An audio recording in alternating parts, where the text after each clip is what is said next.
بسم الله الرحمن الرحيم لا حول ولا قوة إلا بالله العلي العظيم الحمد لله رب العالمين وصلى الله على سيدنا ونبينا أبي القاسم المصطفى محمد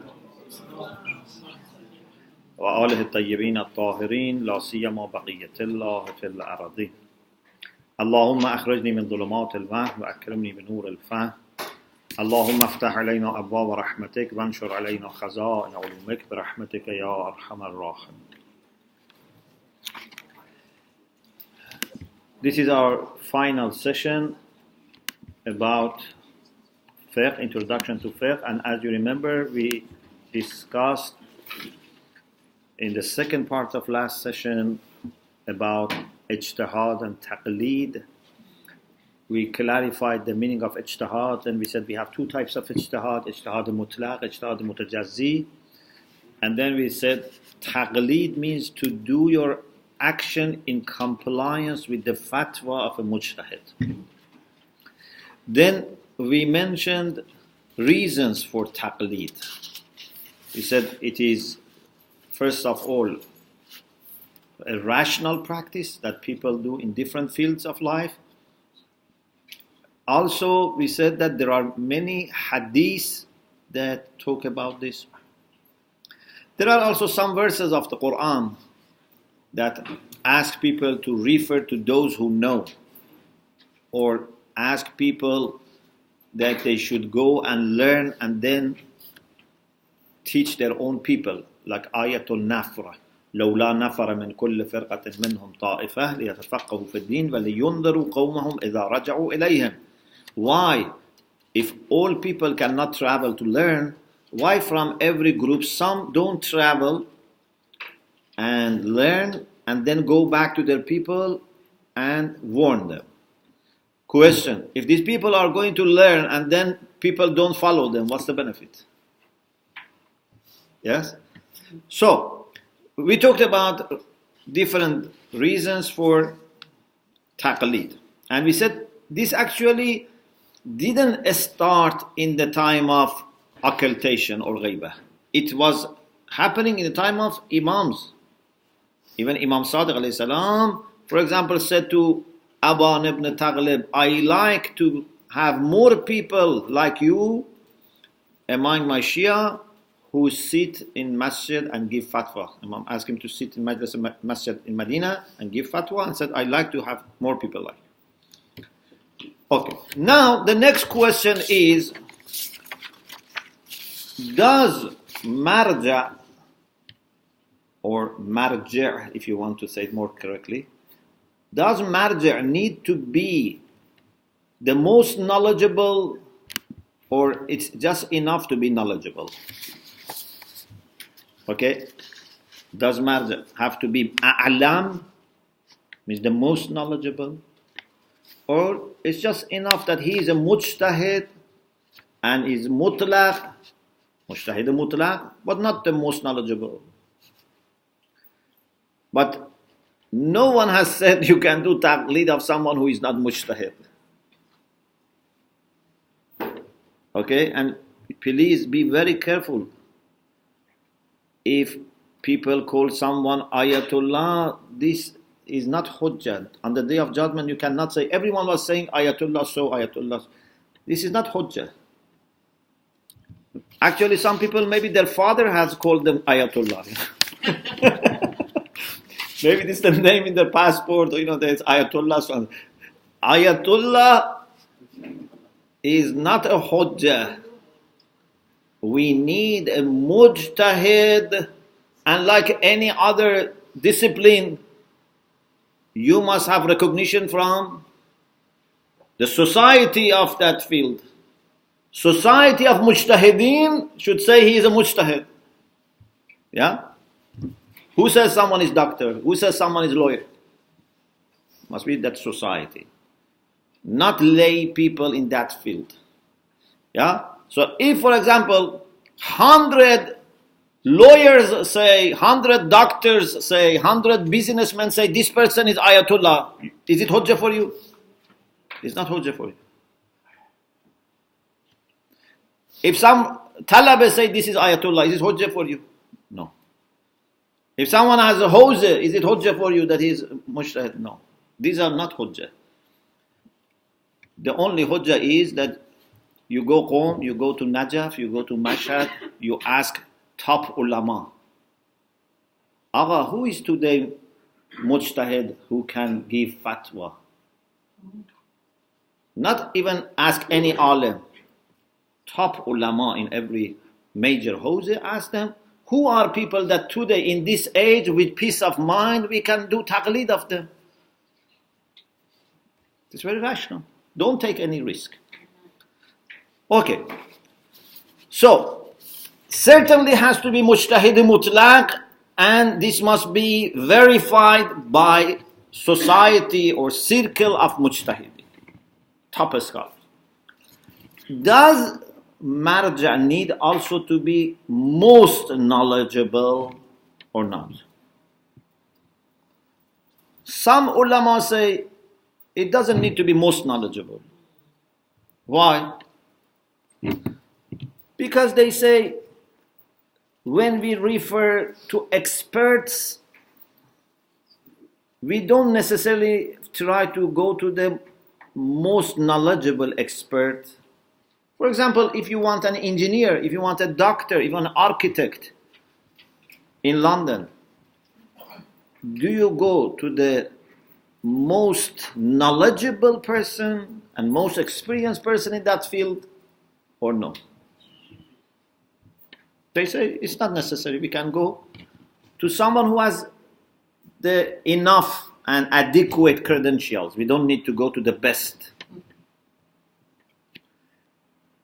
And therefore they say, because the main reason, according to them, for ijtihaad and taqlid, or you can say it for taqlid, is siraya uqala, the conduct of uqala, and uqala maybe they don't require to go to a'la. Also they say, Ahlul Bayt alayhimus salam, when they said, for example, you can go to Yunus ibn Abdul Rahman or Aban ibn Taghlab or Zakaria ibn Adam, this was the time that they themselves were there. For sure, their knowledge was not like Imams. But Imam didn't say, don't ask them, ask me, because I am more knowledgeable. Or even, they didn't say, is there anyone more knowledgeable than that person or not? Okay, so some people argue in this way. They say, therefore, we don't need to find the most knowledgeable. But there are ulama who say that no, it must be most knowledgeable. Most of actually our ulama say it has to be most knowledgeable. Why? Because when something is of utmost importance,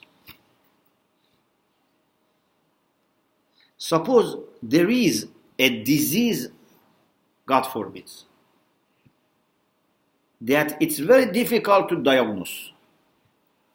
Or it's diagnosed, but the treatment is very difficult. And doctors have different opinions. What do you do? Do you go to any doctor? Or you try to find the best doctor, the most knowledgeable and experienced doctor? You know, if you don't know there is difference of opinion, it's okay. But if you know something is that sensitive that doctors don't agree, they have different opinions, then you have to go to the best one.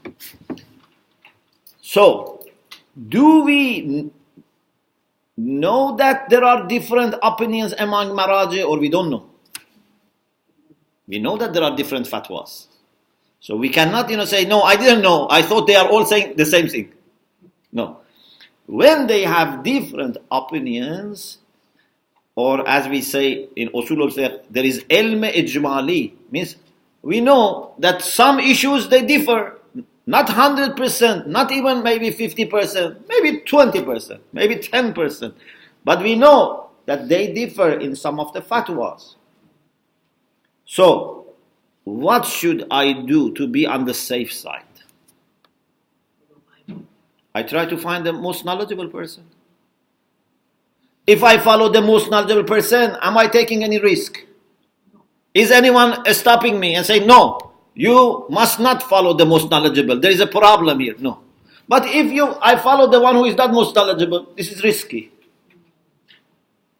Okay? Plus, in the time of Ahlul Bayt alayhimus salam, Ijtihaad was not like today. Aban ibn Taqlid was not doing ijtihaad like Maraj today. It was very simple. They just needed to hear ahadith from Ahlul Bayt alayhimus salam, which hadith is authentic, which not, and quickly apply it to the case. They had very simple form of ijtihaad. And therefore there was no need to go to Imam alayhi salam. You could ask them. And for sure, if someone was not sure what Imam Sadiq thinks, he would not give any fatwa and said, let me ask Imam alayhi salam. But nowadays, ijtihad is very complicated. It's not just narrating hadith. So, at that time, Ahlul Bayt didn't ask people to go to A'lam, the most knowledgeable, because ijtihad was very simple. Now, ijtihad is very, very complicated. Okay? Like for example, even today, maybe for GP, you don't need to go to the most knowledgeable GP. But when it comes to a specialist, maybe you go to the best. If understand? The third, actually we have hadith that says you have to go to A'la. You cannot say you don't need to go to A'la. Let me refer to some of the hadith that says in our learning of religion and also leadership, we need to go to A'la. For example,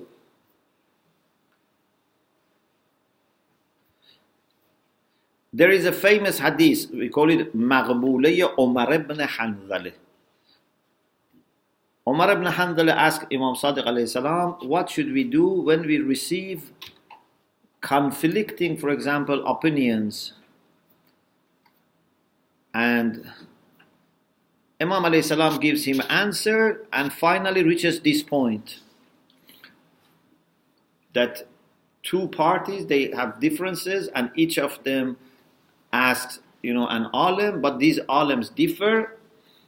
Imam said, Al-hukmu ma hakama bihi a'daluhuma wa afqahuhuma wa astaquhuma fil hadith wa awra'uhuma wa la yultafatu ila ma yahkumu bihi al-akhar. Al-hukm, the judgment, the verdict, is the verdict of the one among these two who is more just, more knowledgeable, more truthful in hadith, and the judgment of the other person is not followed. So when two faqih, two alim differ in their judgment, we should go to the one who is more knowledgeable and more pious. This is one case.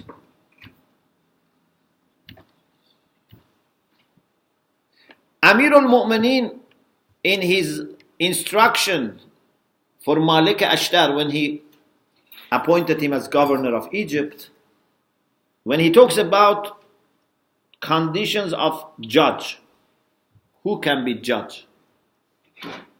Imam said, ثُمَّ اخْتَرْ لِلْحُكْمِ بَيْنَ النَّاسِ أَفْضَلَ رَعِيَّتِكَ فِي نَفْسِكَ. Choose for judging among people the best of your subjects in your heart, in yourself. It means who is the best, choose them as judge. Not the second best, not any good person, the best. When we have the best, we shouldn't go for the second best. Rasul Akram, Rasulullah sallallahu alaihi wasallam said, فَمَنْ دَعَ النَّاسَ إِلَى نَفْسِهِ وَفِيهِمْ مَنْ هُوَ أَعْلَمُ مِنْهِ لَمْ يَنْظُرِ اللَّهُ إِلَيْهِ يَوْمَ الْقِيَامَةِ. If someone calls people towards himself and says, follow me, either in political leadership, community leadership, Marja'iyya. He calls people towards himself while there is someone who is more knowledgeable than him. Allah doesn't look at him on the day of judgment.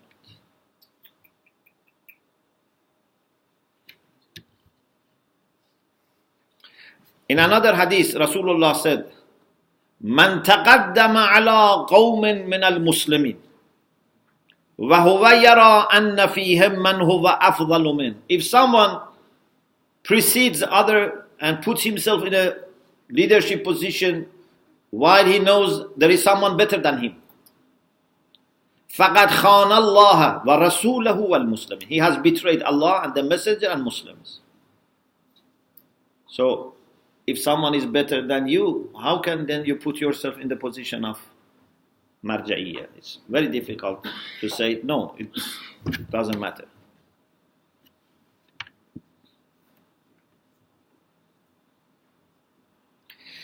Imam Jawad alayhi salam said to his uncle who was giving fatwa, Ya Am, إنه عظيم عند الله أن تقف غدا بين يداي فيقول لك لم تفت عبادي بما لم تعلم وفي الأمة من هو أعلم منك. This would be great, means something that you cannot tolerate, that on the day of judgment you stand before Allah and Allah says, why did you give fatwa to my servants while there was in Ummah someone more knowledgeable than you?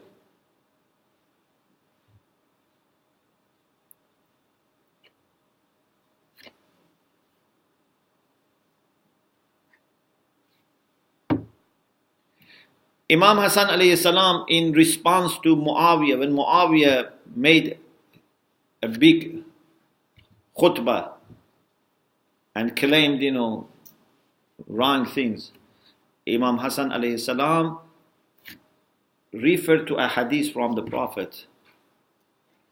قال رسول الله صلى الله عليه وآله ما ولت أمة أمرها رجلا وفيهم من هو أعلم منه إلا لم يزل أمرهم يذهب سفالا حتى يرجعوا إلى ما تركوا.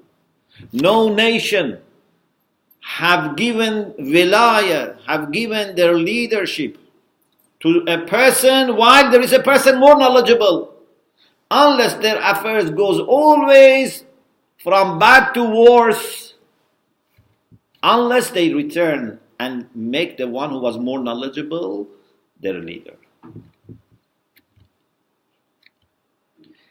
فقد تركت بنو إسرائيل هارون وهم يعلمون أنه خليفة موسى فيهم. When Musa went to receive tablets, Harun was Khalifa. As قال موسى لأخي هارون اخلفني في قومي. They didn't listen to him. What happened? Then they started worshipping calf. وقد تركت هذه الأمة أبي وبايعوا غيره. Imam Hassan says, unfortunately this ummah left my father, Imam Ali, and then they went to someone else, and now the situation is that now Muawiyah is this situation.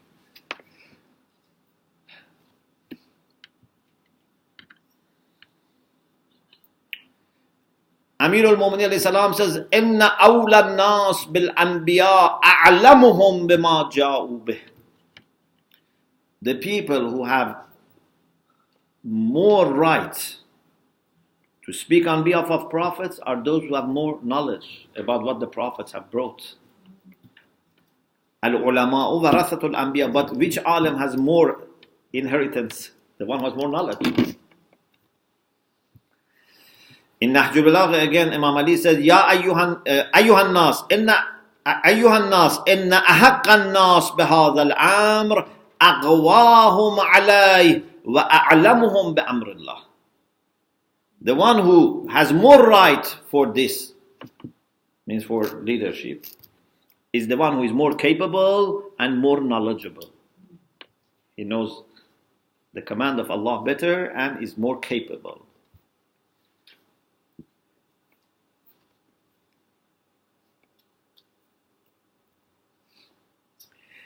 Imam Baqir alayhi salam said, Wallahi ahabbu ashabi ilayya. By Allah, the most lovable companions of me are awra'uhum wa afqahuhum wa aktamuhum lahadithana. The one who is more pious, most knowledgeable, and most secretive, means can keep secrets. You remember when we had followership, we said one of the qualities of good follower is to keep things confidential, to hide our hadiths which are not supposed to be public. Some hadiths are for public, some hadiths are internal.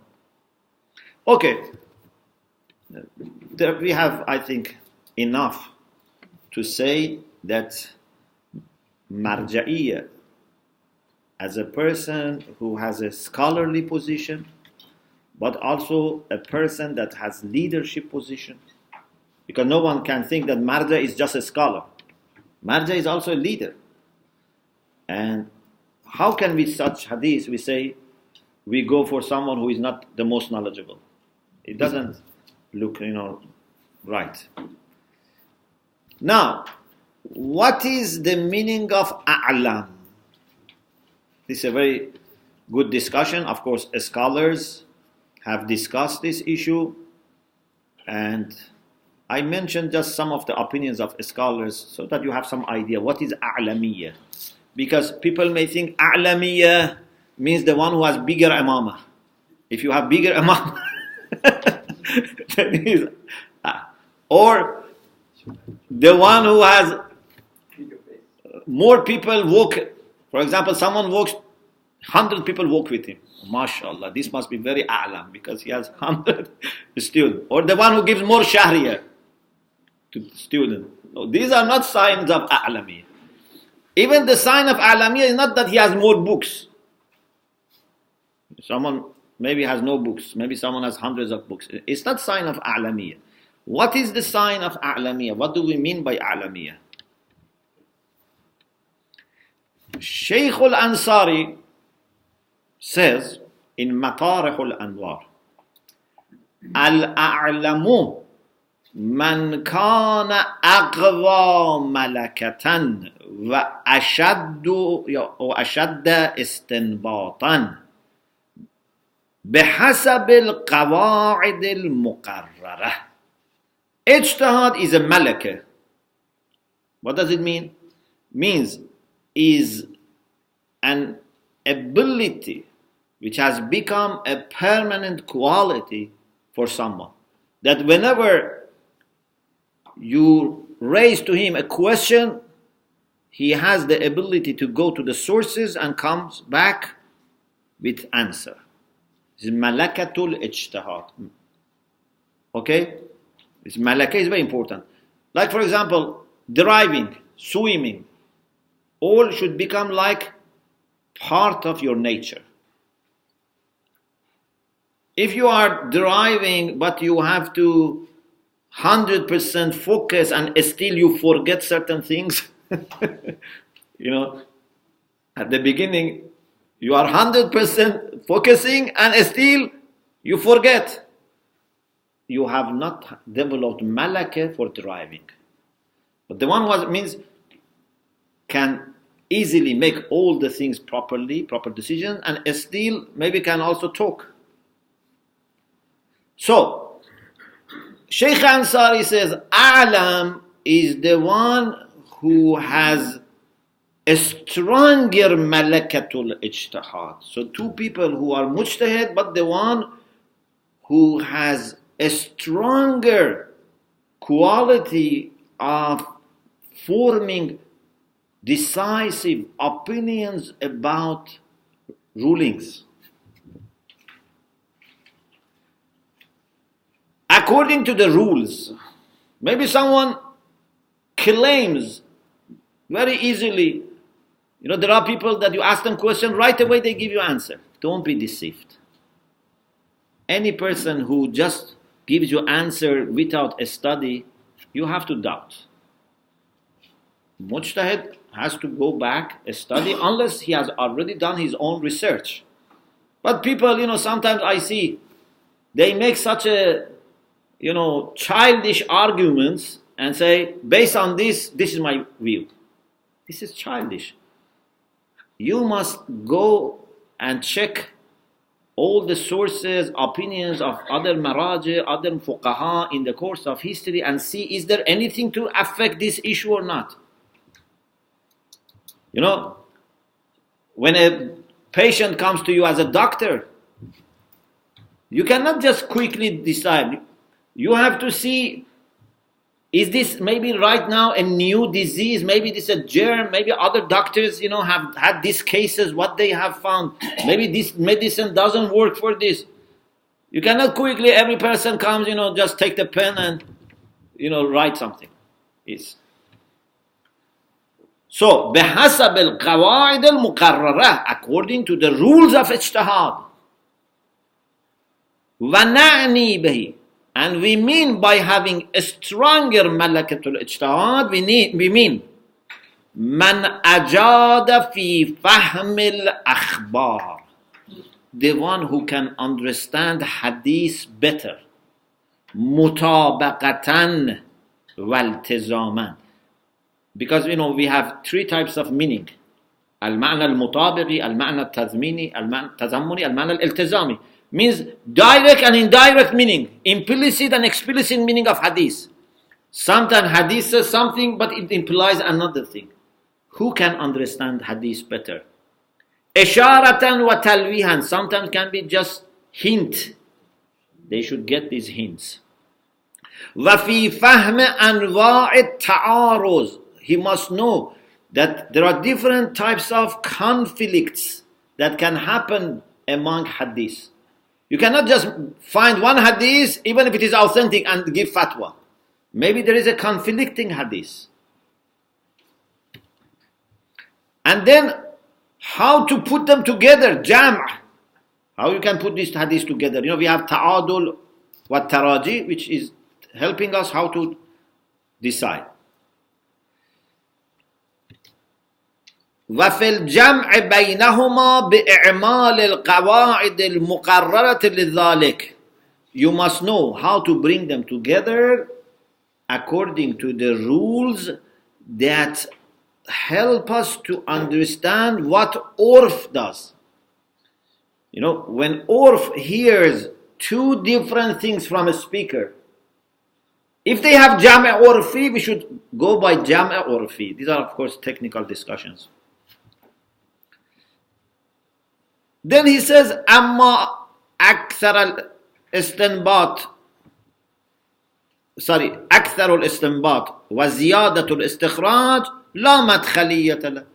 It doesn't need to be a person who has, for example, done ijtihad of 10,000 mas'ala. We say, okay, he has done 10,000 mas'ala, another person has done 1,000 mas'ala, so this is more knowledgeable. No, it's not a matter of quantity.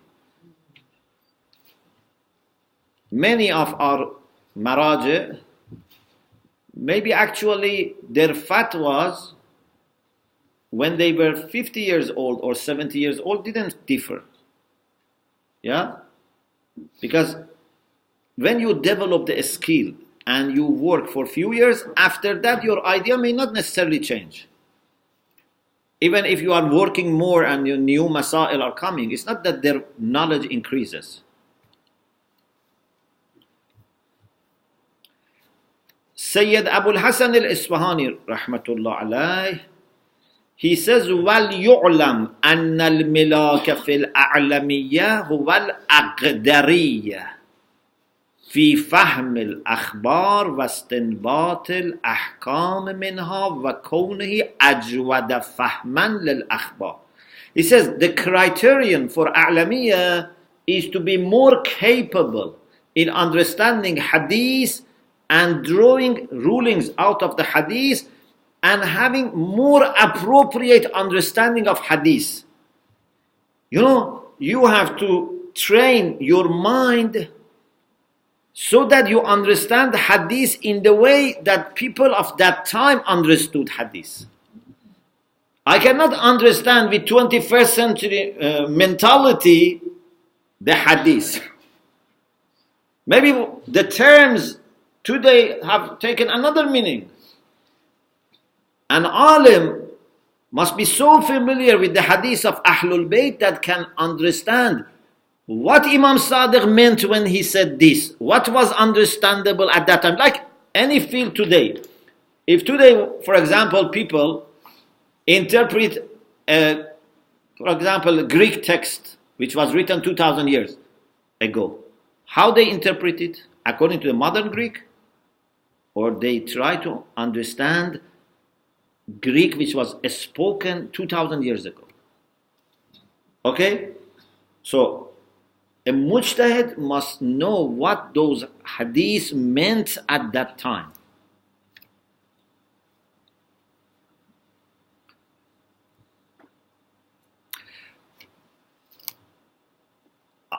Agha Ziauddin al-Iraqi, one of the students of Akhund Khurasani, one of the teachers of Ayatollah Khui, he says, Al-muradu min al-a'lam man kana ahsana istinbatan min ghayri. The one who can do better istinbat. Istinbat means to infer, to make conclusion about the ruling based on the sources.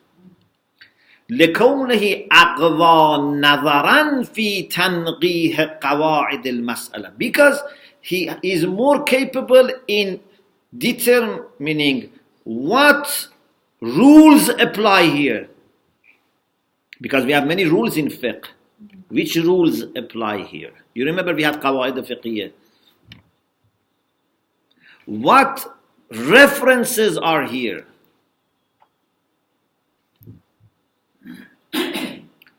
What Ahlul Bayt meant by these things. So, my, I think, conclusion is that it's very risky if someone today refers to someone who is not a'lam. Even if some mujtahids had the idea that a'lamiyya is not needed, you cannot follow them because you are taking risk. Yes, there is maybe one way. If you find the most knowledgeable mujtahid today and he says you don't need to follow a'lam, okay, that's fine. Yeah? If you find the most knowledgeable mujtahid and he says you can refer to someone who is mujtahid even if he's not a'lam, that's then a kind of exemption. Otherwise, we cannot take risk. We have to find out who is the most knowledgeable. How we find it out? If you are not yourself close to the level of ijtihad, you cannot find out.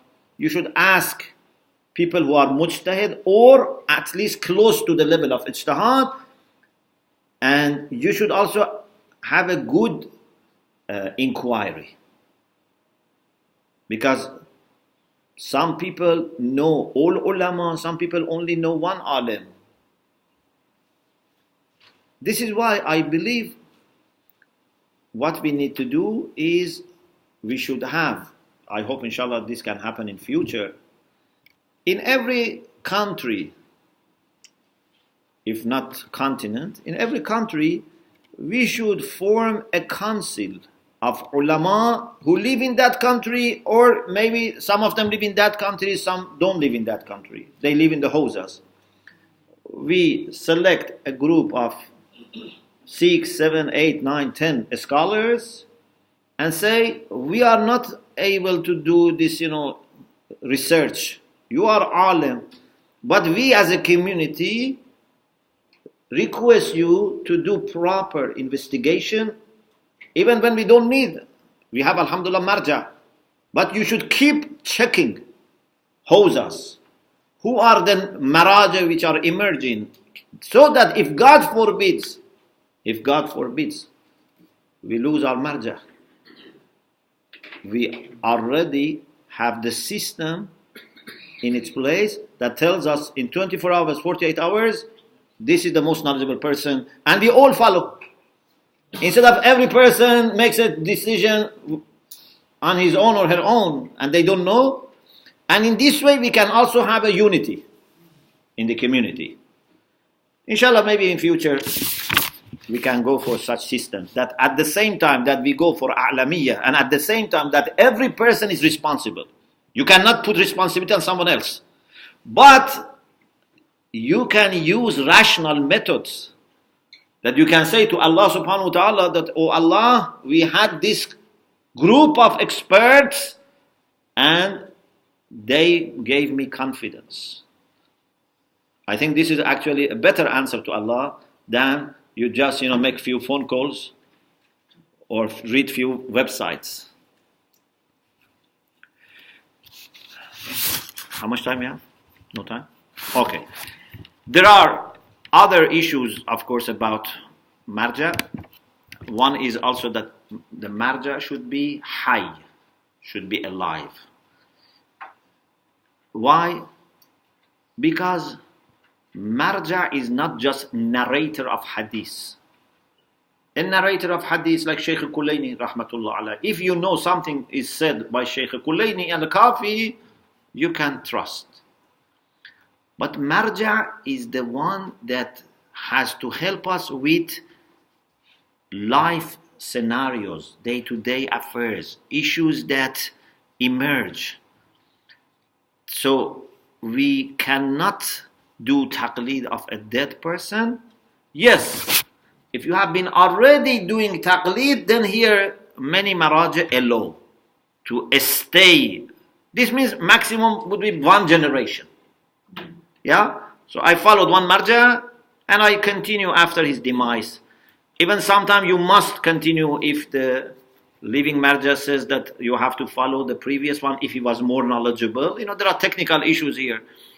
But I cannot start taqlid with a dead person. I can continue my taqlid when someone passes away, but I cannot do taqlid al-mayyit ibtida'an. I say I want to do taqlid of Sheikh Ansari today. No. With all the respect for Sheikh Ansari, we cannot do that. So, if you follow a marja and God forbid the marja passes away, you find out who is the most knowledgeable marja and ask him, what should I do? Should I stay with him? Should I shift to you? Or I have choice? Sometimes they may say, you have choice. Sometimes they may say, if that person was more knowledgeable, you have to stay. Or if the new one is more knowledgeable, you have to shift. So, anything you do is with the permission of the living qualified marja.